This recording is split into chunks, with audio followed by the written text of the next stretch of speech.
This first one, it sounds really abstract, but it's about who you give power to. I feel powerful just saying that. There's a lot of pressure, There even is. on men in Hollywood, to look a certain way. Huge amount of pressure, and I think, we're less vocal about it. I felt as a young actor I needed to look a certain way. What you give power to, it has control over you at the moment. If you're shopping on Etsy on your phone, then you have given your phone power. If you listened to advice from a friend, then you have given that friend temporary power. I know, and I hope they do well, but it's a great sort of creative outlet, I think. And I really enjoy all these sort of side projects. I mean, there's a lot going on, but...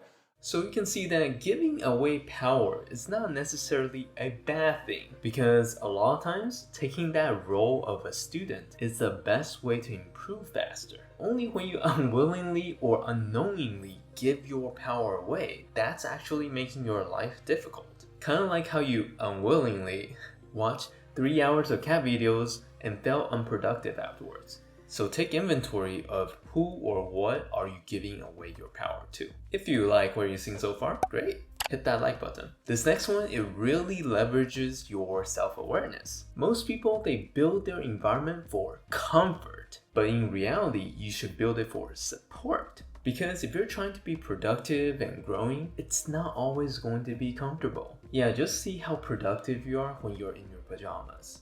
A Scottish gin. I'm a huge gin lover, and I really want to find want to create, something that has botanicals that are all...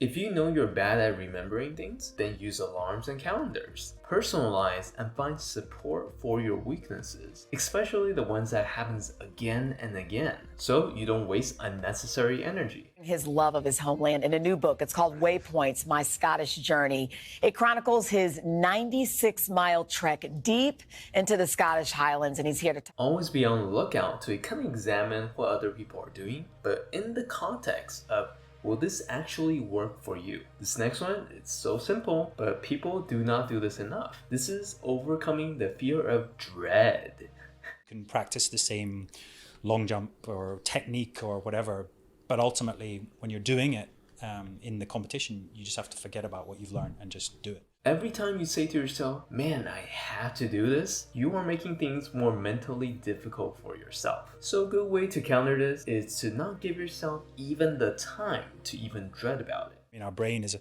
big part of it because you have to learn your lines, right? So you're literally using that muscle, and it does get better. It gets quicker at doing it. And it's so interesting how quick. So this means prepare in advance and dissolve all the things that will create more dread for you. The goal here is just to get it done as quickly as possible and have it take up very, very little mental space. This last one, I think a lot of people just kind of skip over, but I think it's the root cause for a lot of things. Then you might have noticed that I'm a huge proponent of this philosophy of shifting from reacting to preventing. To encourage all students there to sort of maybe think a little bit outside of the box. I just noticed that, in my career, it's not just acting. There is all of these other... When we have difficult problems that pops up, it has already happened. And most of what we do is trying to mitigate the damage. Prevention is stopping the problem from even happening in the first place, so you don't have the damages. This is why you see some people are always in crisis mode, and other ones, not so much. I was traveling around America by bus, and the first time I got to New York, I had $50 left. I had zero money, and I was like, what am I gonna do? This is also one of the reasons why I really believe that some of the greatest battles are the ones that are never fought. Also, people focus a lot on changing habits because it not only changes your lifestyles, it is also a form of prevention. So, yep, are you making your life more difficult for yourself? Yeah, you can let me know in the comments. And if you like this video, I have other topics and other videos that you can look onto that will pop up on the screen.